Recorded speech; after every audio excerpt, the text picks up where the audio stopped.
I'm Megan, 32, and last month my phone lit up with a text from my mother. Mortgage is due. 3 years ago, my parents handed their multi-million-dollar construction company, family home, and investment accounts to my younger brother Ryan, saying he deserved it all. I spent 15 years helping build our family business while Ryan partied through his 20s. When Dad told me I was getting nothing, his exact words were, "Your brother deserves it." Now they're drowning in debt. Before I tell you what happened next, drop a comment letting me know where you're watching from, hit that like button, and subscribe to join my journey of standing up for myself. Growing up in our sprawling colonial home in the suburbs of Boston, I always felt like I was living in Ryan's shadow. Our family story began with my grandfather, William Patterson, who started Patterson Construction from his garage in 1965. With nothing but determination and a pickup truck, he built it into a respectable local business.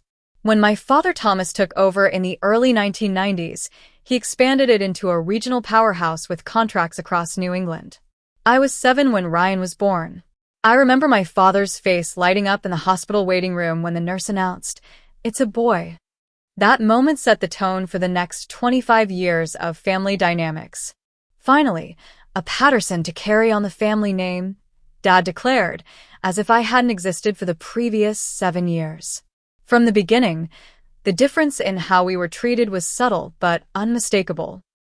For Ryan's 5th birthday, he received a custom playhouse that Dad had the company crew build in our backyard. For my 12th birthday that same year, I got a cake and a bookstore gift card. When I brought home straight A's on my report card, Mom would say, "That's nice, honey," before turning her attention back to Ryan's C- in math, praising him for improving. My mother Nancy wasn't openly biased, but she enabled my father's favoritism. She was the peacekeeper, always trying to smooth things over with extra attention when Dad wasn't looking. "Your father just has traditional values," she'd whisper after particularly painful instances of favoritism. "He doesn't mean anything by it." By the time I reached high school, I had developed a strategy: excellence. If I couldn't win their affection through existence, perhaps achievement would do the trick. I joined every business-related club, became president of the Future Business Leaders of America chapter, and graduated as salutatorian. Meanwhile, Ryan barely maintained a C average, spending more time and attention than in extracurricular activities. During my sophomore year, I overheard Dad talking with Ryan after he'd been caught drinking at a school dance. "Boys will be boys," Dad said with a laugh. "Just don't get caught next time." 3 months earlier, I'd been grounded for a week for missing curfew by 15 minutes after staying late at a study group. When it came time for college decisions, I specifically chose to major in business management with a focus on construction management. Not because it was my passion, but because I thought it would finally earn my father's respect. I wanted to show him I was serious about the family business. Ryan, on the other hand, bounced between 3 different majors before settling on communications because it was easy. The summer before my senior year of college, I interned at Patterson Construction. I arrived early, stayed late, and absorbed everything I could about estimating, project management, and client relations. Dad barely acknowledged my presence, assigning me to file paperwork while Ryan, home from his sophomore year, was invited to client meetings and job sites. "Ryan needs to learn the business from the ground up," Dad explained when I questioned why my brother was attending executive meetings while I organized the supply closet. The irony was completely lost on him. Despite everything, I loved our family business. I saw its potential and genuinely wanted to be part of its future. Every summer and holiday break, I worked different positions throughout the company. I learned the names of every employee, from the accounting department to the construction crews. I understood their concerns, their processes, and their ideas for improvement. Christmas of my senior year in college, I presented my father with a detailed business plan for expanding Patterson Construction into green building practices. I'd spent months researching industry trends, tax incentives, and potential new client bases. He glanced at the cover, said, "We'll see," and set it aside. Later that night, he spent 2 hours in the den with Ryan, teaching him how to read blueprints even though Ryan showed no interest or aptitude. Mom tried to comfort me afterward. "Your father just connects better with Ryan," she said, patting my hand. He doesn't know how to relate to a daughter in business. I pointed out that several major construction companies in our area were run by women. She just shrugged and changed the subject. By the time I graduated, I had accepted that I would never be the favorite, but I was determined to prove my worth through results. I believed that actions spoke louder than words, and eventually, my contributions would be undeniable. Looking back now, I recognize the naivety in that hope. No amount of excellence can overcome entrenched favoritism, especially when it's reinforced by traditional gender expectations. Despite everything, I never gave up. Maybe that was my greatest strength or my biggest weakness. I refused to walk away from a family and a business that I loved, even when every sign pointed to the fact that my place in both would always be secondary to my brother's. I worked 3 part-time jobs throughout college to pay for my expenses. Meanwhile, Ryan received a full ride from the bank of mom and dad, complete with a luxury apartment and a new car every 2 years. My parents covered his tuition, rent, meal plan, and gave him a generous monthly allowance that exceeded what many graduates make in their first jobs. When I asked my parents why they wouldn't help me financially, Dad said, "You need to learn the value of hard work." As if Ryan didn't. I graduated summa cum laude with a double major in business administration and construction management. Ryan barely scraped by with a 2.3 GPA in communications after 5.5 years. At my graduation dinner, Dad raised a toast to Megan, who always does things by the book. At Ryan's graduation 6 months later, he wept openly. To my son, who will carry the Patterson name into the future of our business. When I officially joined Patterson Construction after graduation, I was placed in an entry-level estimating position despite my qualifications. My starting salary was lower than recent hires with less education. "You need to understand every aspect of the business from the ground up," Dad explained. 3 weeks later, Ryan was installed in a newly created Vice President of Client Relations role, complete with a corner office and company car. During my first year, I identified nearly $400,000 in potential savings through more efficient material ordering processes. I created a spreadsheet tracking historical pricing from various suppliers and identified patterns that allowed us to negotiate better rates. When I presented my findings in a management meeting, Dad nodded and said, "Interesting," before moving on to Ryan's presentation about hosting a company golf tournament. Despite the constant disappointment, I continued to excel. I became known among the project managers as the person who could solve problems. When material shipments were delayed, I found alternatives. When subcontractors failed to show, I had backups ready to call. I built relationships with everyone from the receptionist to the lead foreman on our biggest projects. One particular project stands out in my memory. We were building a medical office complex with a tight deadline and substantial penalties for late completion. 2 months into construction, our project manager quit unexpectedly. Ryan was supposed to step in, but he was on a 3-week European vacation with friends. Dad was in a panic until I volunteered to take over. I worked 14-hour days for 6 weeks straight. I renegotiated with subcontractors, reorganized the construction schedule to optimize crew time, and personally supervised critical phases of the project. We completed the building 2 days ahead of schedule and under budget. The client was so impressed they immediately contracted us for their next expansion. At the completion ceremony, I stood in the background while Dad and Ryan, who had returned just in time, cut the ribbon. The client CEO specifically asked for me, shook my hand, and said, "This wouldn't have happened without you." Dad overheard and looked momentarily uncomfortable before clapping Ryan on the shoulder and saying, "The Patterson men know how to deliver." Meanwhile, I lived modestly in a small 1-bedroom apartment while Ryan purchased a waterfront condo using his executive compensation package. I brought lunch from home and drove a 10-year-old Honda while Ryan expense-accounted client lunches and drove a company-leased BMW. I built my savings account while Ryan accumulated credit card debt that my parents periodically paid off. The company continued to grow, largely due to the systems and client relationships I developed.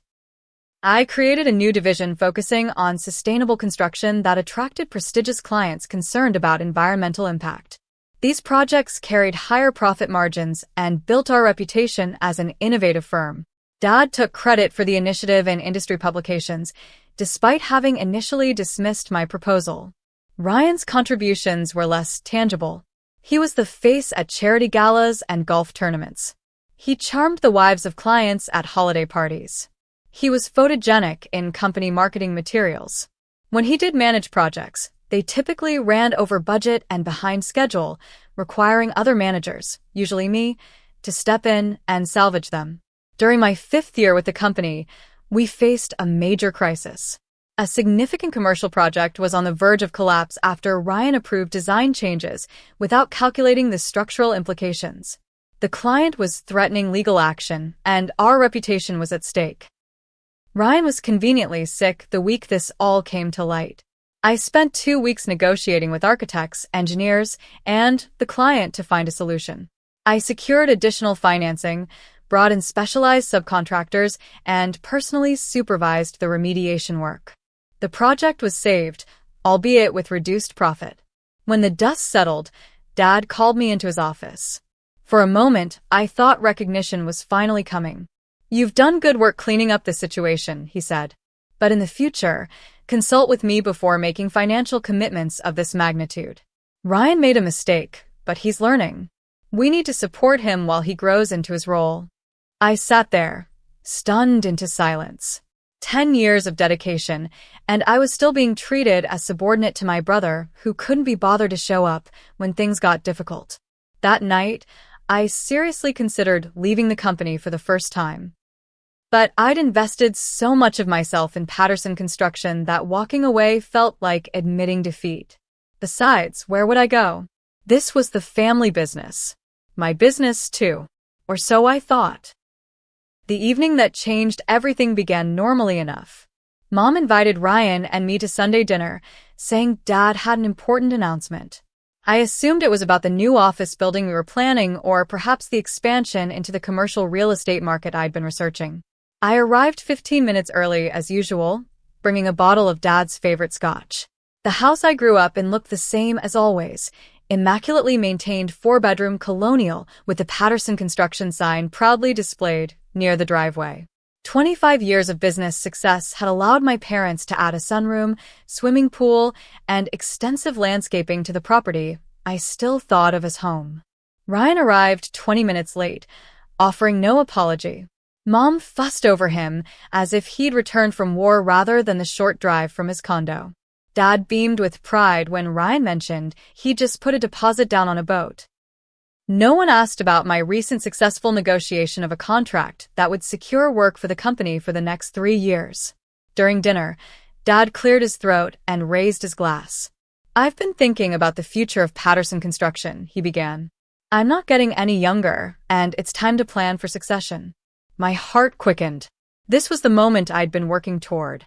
After 15 years of dedication, surely Dad recognized my contributions and commitment.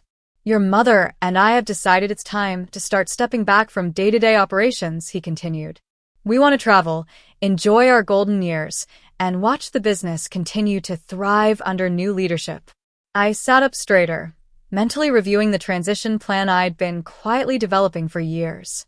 "Therefore," Dad said, turning toward Ryan, "we've decided to transfer ownership of Patterson Construction to Ryan, effective immediately."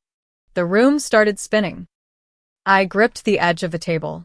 "Additionally," Dad continued as if he hadn't just shattered my world, "we'll be transferring the house and our investment accounts to Ryan as well. He'll need these assets to secure the company's future growth." "What about Megan?" Mom asked quietly, the first indication that perhaps this hadn't been a unanimous decision. Dad barely glanced my way. "We're offering Megan a generous severance package in recognition of her years with the company. 3 months' salary and her company car. That's it." I finally found my voice. 15 years of my life, and I get 3 months' pay while Ryan gets everything? "Your brother deserves it," Dad said firmly, his tone indicating the matter was settled. "He's a Patterson man. The company should stay with the family name."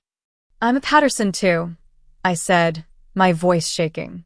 "Until you marry," Dad replied dismissively. "Besides, Ryan has a vision for the company's future. Ryan smirked across the table. Don't worry, sis. I might find a place for you in the new organization. Maybe in HR or something. I looked at Mom, hoping for support, but she stared at her plate. We just want what's best for the company, she murmured. What's best for the company? I stood up, knocking my chair backward. Ryan doesn't know the first thing about running this business.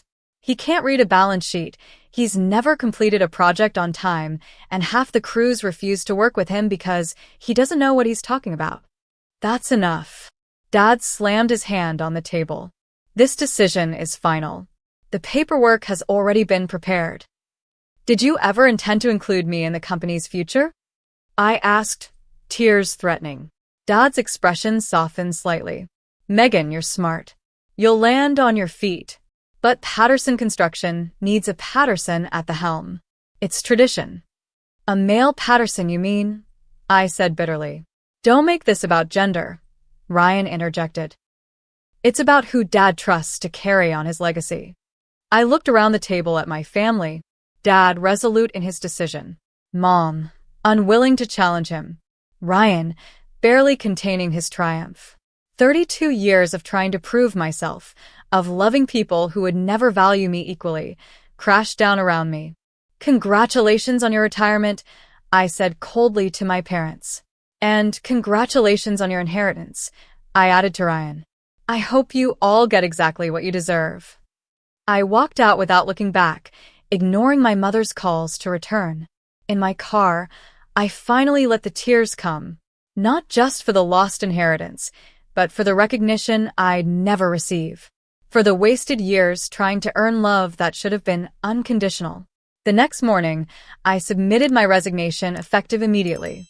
Dad called, not to apologize, but to remind me about the non-compete clause in my employment contract. You can't work for any competitor within 100 miles for 2 years, he said, as if that was his primary concern. I wouldn't dream of it, I replied before hanging up. I cleared out my office on a Sunday when no one would be there. 15 years of work fit into 2 cardboard boxes. As I took one last look at the company I'd helped build, I made myself a promise. I would never again allow my worth to be determined by someone else's inability to see it. The first month after leaving Patterson Construction was the hardest. I rented a furnished apartment in Chicago, as far from Boston as I could reasonably go while still staying in the construction industry. Each morning, I woke up questioning my decision. Each night, I reminded myself that staying would have slowly destroyed my soul. I allowed myself 2 weeks to grieve. I cried, I screamed into pillows, I wrote scathing letters to my family that I never sent. Then I got to work rebuilding my life from scratch. The severance package barely covered my first month's rent and security deposit. I dipped into my savings to furnish my apartment minimally and set up my new business, Patterson Consulting. Keeping my name was a small act of defiance. I created a website, business cards, and a LinkedIn profile emphasizing my experience, without mentioning it was family business. Cold calls and networking events became my daily routine. I introduced myself to everyone in the Chicago construction industry, from subcontractors to developers. Most doors remained firmly closed. Construction consulting from an unknown woman in a male-dominated industry wasn't an easy sell. My first client came through pure desperation. Theirs, not mine. A mid-sized developer had fired their project manager mid-construction and needed immediate help. The project was 3 months behind schedule and significantly over budget. I offered to work for a reduced fee with a bonus structure tied to getting the project back on track. For 6 weeks, I worked from 6 a.m. until midnight. I renegotiated with subcontractors, reorganized the construction schedule, and identified costly mistakes in the original plans. By the end, we had cut the delays in half and identified enough savings to offset the previous overruns. The developer was impressed enough to refer me to 2 colleagues. Suddenly, I had a small client base and positive references. I created a niche for myself, the construction consultant you call when things go wrong. I marketed myself as a problem solver rather than competing directly with established project management firms.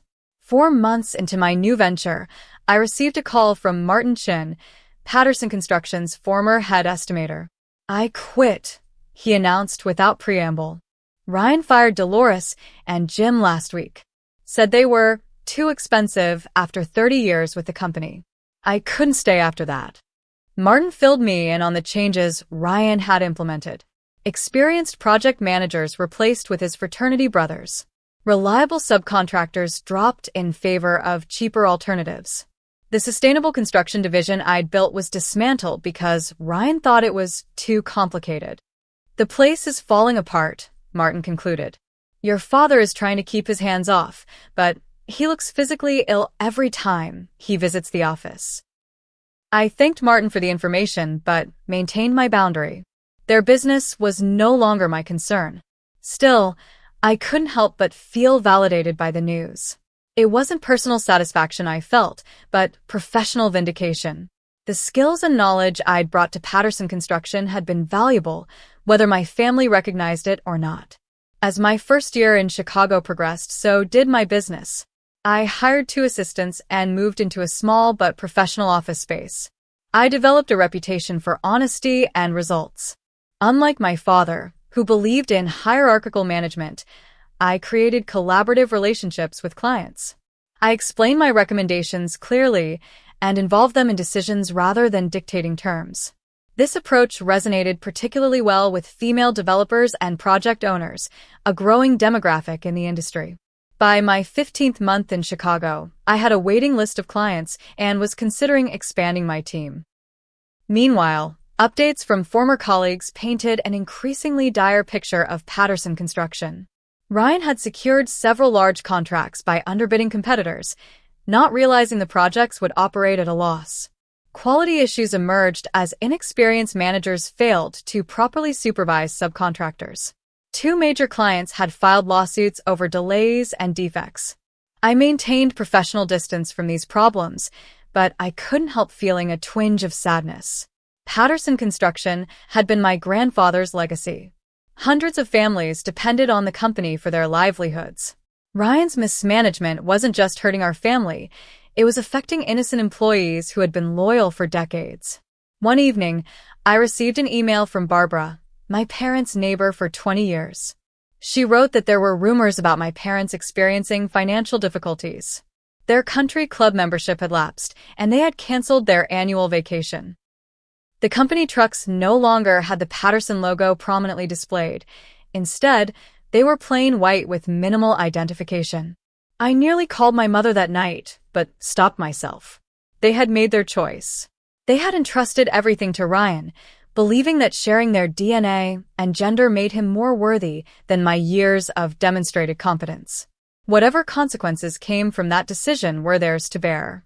Instead, I channeled my energy into growing my business. I expanded into preventative consulting, helping developers avoid the costly mistakes I'd seen repeatedly in troubled projects. I developed a training program for new project managers based on practical experience rather than textbook theories. I hired 3 more consultants, all women with extensive construction experience who had faced similar barriers in traditional companies. By the end of my 2nd year in Chicago, Patterson Consulting had become a respected name in the Midwest construction industry. I had proven to myself that my success at Patterson Construction hadn't been a fluke or the result of nepotism. If anything, I had succeeded there despite the obstacles placed in my path. I bought a small but elegant condo in a historic building, my first real home that was truly mine. As I unpacked my belongings, I found a photo of my grandfather standing in front of his first Patterson Construction truck. His expression showed the same pride and determination I now felt. In that moment, I realized I was carrying on his true legacy, not through a name on a building, but through the values of hard work, integrity, and resilience he had embodied. That night, I slept better than I had in years, finally at peace with my new path. I had no idea that the next morning would bring my past crashing back into my carefully reconstructed life. Ryan's approach to running Patterson Construction could best be described as a toddler playing with blocks, knocking down established structures for the sheer pleasure of destruction, with no plan for rebuilding. Within the first 6 months of his leadership, he'd made changes that undid decades of careful business development. His first major decision was firing the company's long-standing accounting firm, replacing them with his college roommate's brother, who had just received his CPA license. The new accountant, eager to please and inexperienced with construction industry specifics, failed to properly track job costs across multiple projects. By the time tax season arrived, the company's books were in such disarray that they had to hire a forensic accountant at tremendous expense. Ryan's next brilliant move was restructuring the management team. He eliminated the positions of 3 project managers who had been with the company for over 20 years, claiming they were resistant to fresh ideas. In their place, he hired 4 friends from his fraternity days, none of whom had construction experience. He created new executive titles like Chief Innovation Officer and Director of Brand Experience, complete with 6-figure salaries and company vehicles. The Patterson Construction Office, once a model of efficient operation, transformed into something resembling a frat house. Ryan installed a ping-pong table and kegerator in the conference room, claiming it would boost creativity. Monday morning staff meetings were replaced with vision sessions, where Ryan would ramble about his ideas for company expansion while his newly hired executives nodded enthusiastically. Meanwhile, actual construction projects floundered without proper oversight.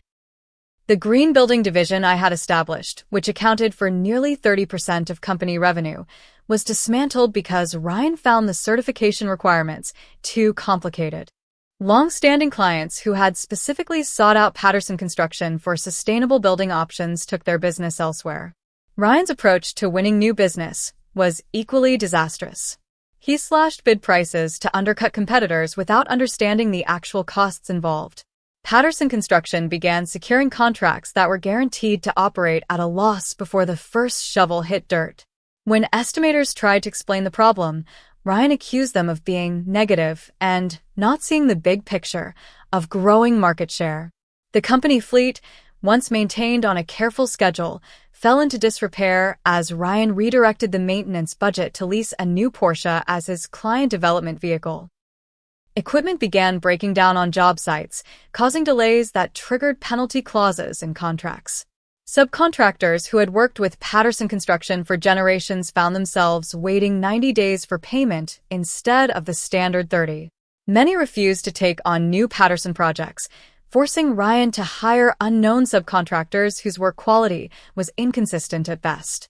By the 9-month mark, the company's cash reserves, built up over decades of careful management, had been depleted. Ryan began using the company's line of credit to cover regular operating expenses, a cardinal sin in construction management. Interest payments alone were eating up thousands each month. My parents, who had planned to enjoy a comfortable retirement, found themselves increasingly drawn back into the business as problems multiplied. Dad would stop by job sites, wincing at obvious quality issues, but hesitant to undermine his son's authority.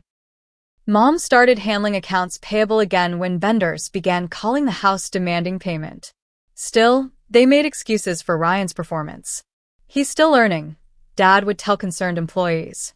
The market is challenging right now, Mom would explain to friends when they asked why Patterson trucks were disappearing from local job sites. The company's reputation, built over 3 generations, eroded rapidly.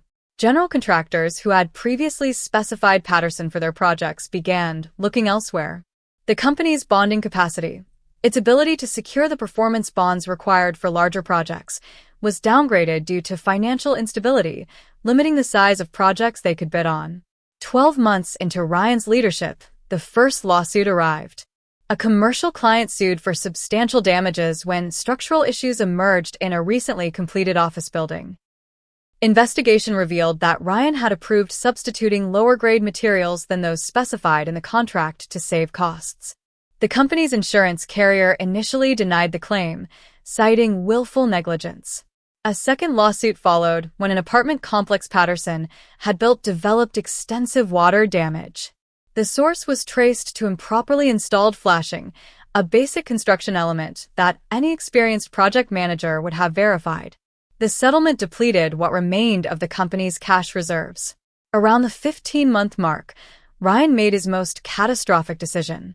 Without consulting financial advisors, He used the company's remaining borrowing capacity to purchase an adjacent property for a planned headquarters expansion.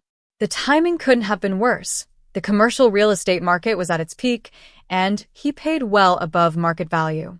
Within 6 months, property values declined, leaving the company upside down on the loan. The personal spending continued unabated. Ryan bought a boat, then a vacation property in Florida. He took business development trips to Las Vegas and the Caribbean. Company credit cards were maxed out at high-end restaurants and luxury hotels. With the business hemorrhaging cash, Ryan began tapping into my parents' personal finances.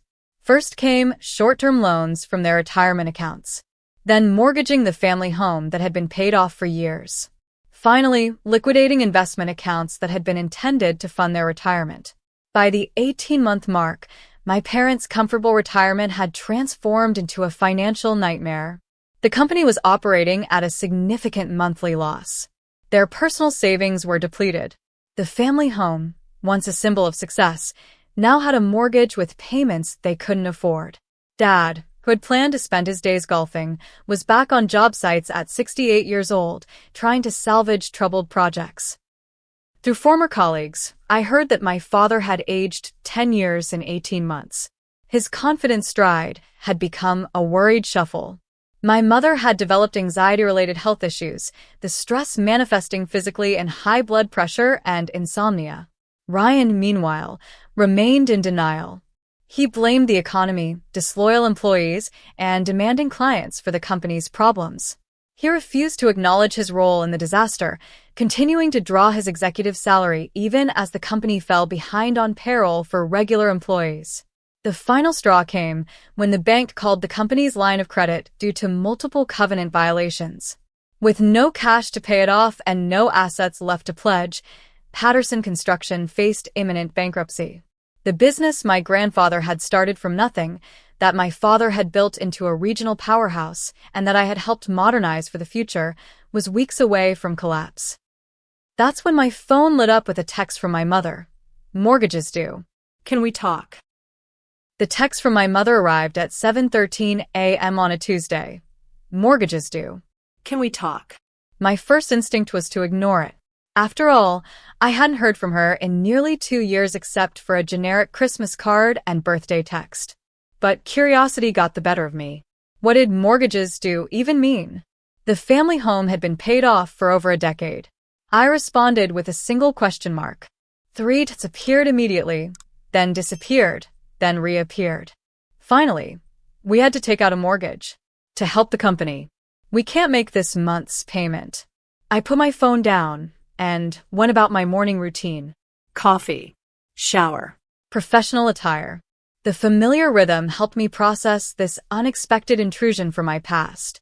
By the time I reached my office, 3 more texts had arrived. "Please, Megan. We're in trouble. Ryan says it's temporary. Your father won't admit it, but we need help." I muted the conversation and focused on my day's appointments.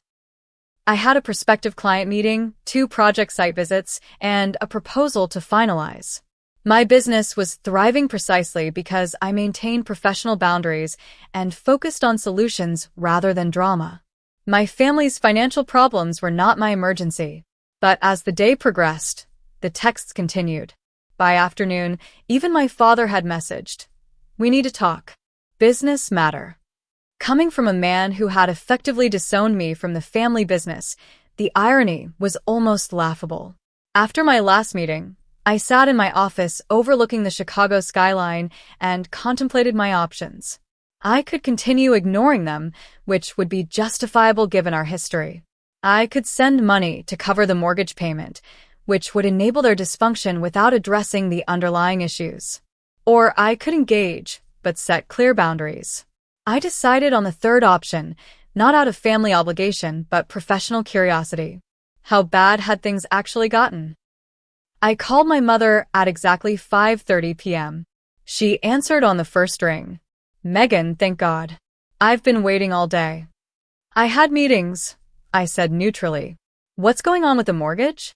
What followed was a 20-minute monologue of financial disaster. The house had been mortgaged to secure a business loan when the company's credit was downgraded.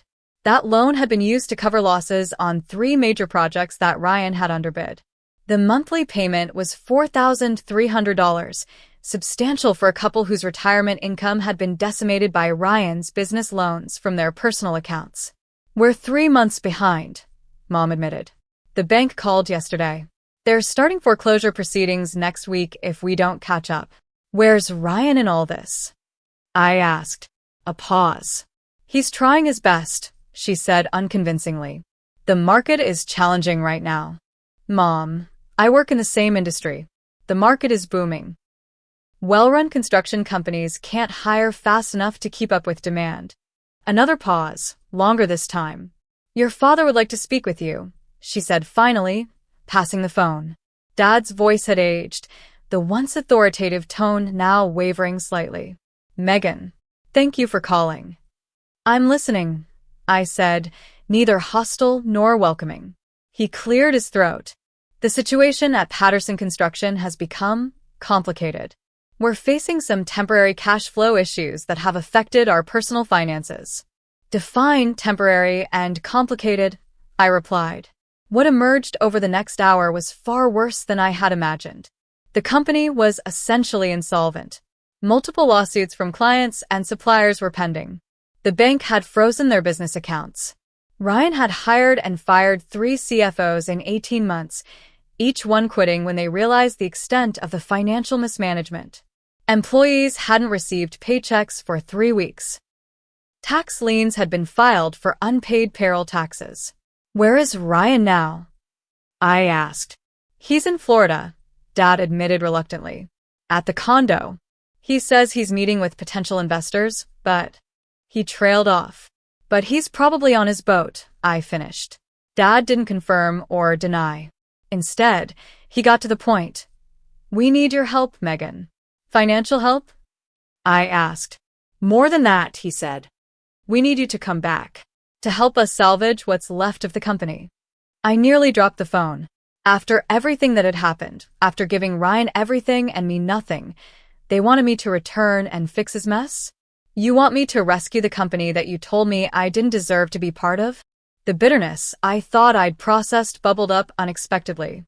"I made a mistake," Dad said quietly. "We all did. But this isn't just about us anymore.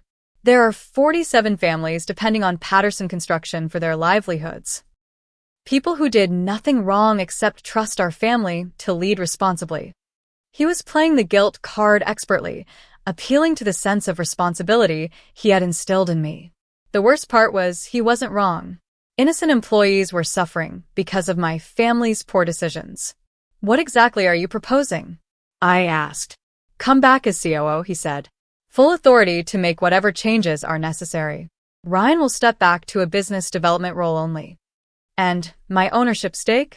A hesitation. "We could offer you 20% of the company." I laughed out loud. 20% of a company that's effectively bankrupt? That's your offer after I built a successful business from scratch, while Ryan drove yours into the ground. 30%, Dad countered weakly. "This call is over," I said. "If you're serious about my help, have your lawyer draw up papers for 51% ownership, transferable to me immediately upon verification of the company's financial position. Otherwise, good luck with the foreclosure." "Megan, be reasonable," Dad started. "I am being reasonable. You're asking me to leave a successful business I built to rescue one that you explicitly told me I didn't deserve to own. My terms are non-negotiable." "I'll talk to your mother," he said finally. "Do that. And while you're at it, talk to Ryan. Explain that his vacation is over. If I come back, he works under my direction or not at all." After hanging up, I sat in my quiet office, watching the Chicago lights come on as dusk fell. The conversation had left me shaken, not because of their predicament, but because of my response to it. 2 years ago, I would have immediately rushed to help regardless of the terms. I would have sacrificed my own interests to save the family business out of a misplaced sense of duty. Now I understood my worth. I had built something valuable on my own terms. If my family wanted to access my skills and experience, they would have to acknowledge that value appropriately. No more giving everything and receiving nothing in return. My phone buzzed with a text from my mother. Your father is talking to the lawyer tomorrow. Please help us, Megan. We have nowhere else to turn. I left it unanswered. Their crisis had simmered for months. It could wait another day while I considered my options carefully. Whatever decision I made would be based on business logic, not emotional manipulation or family obligation. For the first time in our relationship, I had the leverage. The question was, what would I do with it? 3 days after the desperate call from my parents, I boarded a flight to Boston. In my briefcase were 2 documents prepared by my attorney, one for a consulting agreement, the other for a transfer of controlling interest in Patterson Construction. I had no idea which would be signed if either. I had rented a car rather than asking my parents to pick me up, maintaining the professional distance this situation required. The drive to their house, the house I grew up in, felt surreal. The property looked neglected, with overgrown landscaping and peeling paint on the trim. The Patterson Construction sign near the driveway was gone. My mother opened the door before I could knock, pulling me into a tight hug that I didn't return. My father stood awkwardly in the entryway, looking older and smaller than I remembered. Ryan was noticeably absent. "Where's Ryan?"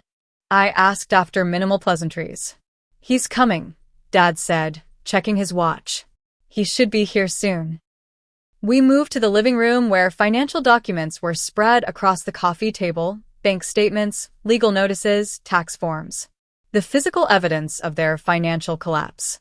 "Before we begin," I said, "I need to understand exactly what I'm walking into. I want to see everything: bank statements, credit card bills, loan documents, lawsuits, tax notices. Everything." For the next 2 hours, my parents walked me through the disaster. The company had over $3.7 million in debt, with virtually no assets remaining. Suppliers were refusing deliveries without upfront payment. 3 major clients had terminated contracts due to delays and quality issues. The family home had a $780,000 mortgage with no payments made in 4 months. Where did all the money go? I asked, although I already knew the answer. Dad hesitated, but Mom spoke up. Ryan made some questionable decisions. As if on cue, the front door opened and Ryan strolled in. He was tanned from his Florida business trip, designer sunglasses perched on his head. He stopped short when he saw me. "Family reunion?" he said with forced casualness. "Nobody told me Megan was coming." "Sit down, Ryan," I said. "We're discussing how you destroyed a 3-generation family business in less than 2 years." His face flushed. "That's not fair. The market conditions." "Save it," I interrupted. "I've seen the numbers. This has nothing to do with market conditions and everything to do with incompetence and embezzlement." "Embezzlement? That's a serious accusation," he blustered. I pulled out a document from my briefcase, a spreadsheet I had prepared analyzing his personal expenditures charged to the company. Country club memberships, first-class flights, the boat, the Florida condo, all purchased with company funds while projects were failing and employees weren't being paid. Ryan looked to our father for support, but Dad stared at the floor. "I was entitled to compensation as CEO," Ryan tried.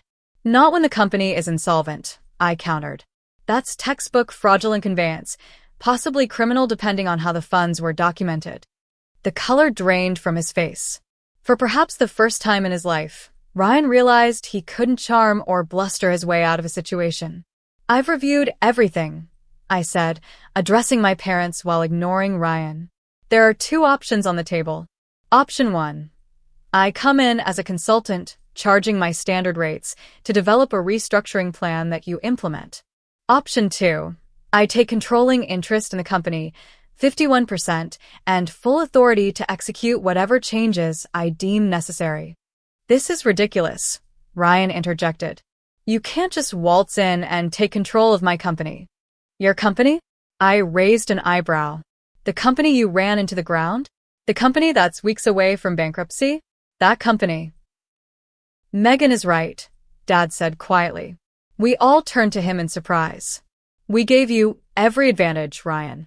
Resources, opportunities, authority. And you squandered all of it." It was the first time I'd ever heard my father criticize Ryan directly. The shock silenced even Ryan. "We'll take option 2, Dad continued. Full control to Megan. Ryan started to protest, but Dad held up his hand. "It's done, Ryan. If you want any hope of salvaging your reputation or staying out of legal trouble, you'll cooperate fully with whatever Megan decides." My mother nodded in agreement, tears in her eyes. I pushed the ownership transfer documents across the table, and my parents signed without further discussion. Just like that, I became the majority owner of Patterson Construction. "Now what?" Ryan asked sullenly. "Now the real work begins," I replied. "Tomorrow morning, 7 a.m. at the office. Everyone, including you, Ryan. Dress professionally, no excuses." The next morning, I arrived at Patterson Construction headquarters at 6:30 a.m. The building that had once been a source of family pride looked shabby and neglected. Inside was worse: disorganized paperwork, outdated computers, empty desks where longtime employees had once sat. My parents arrived at 6:50, Ryan at 7:20 with a coffee in hand and no apology for his tardiness. I gathered them in the conference room, now devoid of the ping-pong table, but still bearing scuff marks on the walls. "Here's how this works," I began. "This is a rescue operation, not a family reunion. I'll make decisions based on what's best for the company's survival, not anyone's feelings or expectations. Anyone who can't accept that should leave now." No one moved. "Good. First order of business, Ryan. You're removed from all operational and financial responsibilities, effective immediately. You'll work exclusively in client relations under my direct supervision. Your salary is reduced to match other department heads. Company credit cards canceled. Company car returned. Florida condo sold." Ryan started to protest, but Dad placed a warning hand on his arm. He subsided, glaring at me. "Mom and Dad, you'll serve in advisory capacities only. You have institutional knowledge that's valuable, but no decision-making authority. Your retirement benefits are suspended until the company is profitable again." My mother nodded. My father looked pained, but didn't object. "I've contacted key former employees who were terminated or quit under Ryan's leadership. 7 have agreed to return, including Martin Chen and Dolores Rodriguez, who will resume their previous roles in estimating and office management." I outlined the rest of my restructuring plan: renegotiating with creditors, meeting personally with dissatisfied clients, implementing strict financial controls, and selling non-essential assets to generate operating capital. I made it clear that the recovery would be painful and required sacrifices from everyone. Over the next 3 months, I split my time between Chicago, where my assistant managed ongoing Patterson consulting projects, and Boston, where I implemented the rescue plan. I worked 16-hour days, 7 days a week. I made difficult decisions, including laying off Ryan's fraternity brothers and terminating expensive office leases. The turnaround wasn't immediate, but progress came steadily. We negotiated payment plans with suppliers who respected my reputation in the industry. 2 major clients agreed to reinstate contracts with revised timelines after I personally guaranteed quality oversight. The bank restructured loans based on our realistic recovery plan. Ryan, to my surprise, proved somewhat useful once limited to client relations only. Stripped of financial authority, but still able to charm potential clients, he secured several small but profitable projects that helped stabilize cash flow. He seemed humbled by the experience of nearly losing everything, though I remained cautious about his newfound responsibility. 6 months into the rescue operation, Patterson Construction was stable, not thriving, but no longer at imminent risk of collapse. I had established systems and training that allowed me to scale back my direct involvement. My parents had downsized to a smaller home, using the proceeds from selling their overmortgaged property to eliminate personal debt. As for me, I maintained majority ownership, but hired an experienced construction executive to handle day-to-day operations in Boston while I returned to my Chicago business full-time. I had proven what I needed to prove, to my family and to myself. The most significant change wasn't in the company's financial statements, but in my family's dynamics. My father, who had once dismissed my contributions, now consulted me on every major decision. My mother, who had enabled years of favoritism, apologized tearfully during a private dinner. Even Ryan acknowledged, albeit reluctantly, that the company would have disappeared without my intervention. But the most important transformation was internal. I no longer needed their approval or recognition to validate my worth. I had built a successful business on my own terms, then rescued the family company on my terms. My sense of value came from within, not from external validation. A year after that desperate text about the mortgage, I received another message from my mother. The company showed a profit this quarter. Thank you for saving our legacy. I smiled at the message but didn't immediately reply. Instead, I looked around my Chicago office, at the business I had built from nothing, at the team I had assembled based on merit rather than nepotism. This was my legacy, not a name on a building or a company passed down through generations, but the knowledge that I had created something valuable through my own efforts. Later that evening, I finally replied to my mother. It was never about the legacy. It was about recognizing worth where it exists, not where tradition dictates it should be. I'm glad you finally see that. The journey from being the overlooked daughter to the company's savior taught me lessons no business school could provide. That sometimes losing everything is the only way to discover your true value. That standing firm in your worth isn't selfish, it's necessary. And most importantly, that the opinions of others, even family, don't define your capabilities or potential. So what about you? Have you ever had to prove your worth to people who should have recognized it all along? Have you had to create boundaries with family to protect your self-respect? I'd love to hear your stories in the comments below. Don't forget to like this video and subscribe to my channel for more real-life experiences and lessons learned the hard way. Remember, sometimes the people who should support you the most are the ones who see your value least, until you show them exactly what they stand to lose. Thank you for joining me on this journey, and I'll see you in the next video.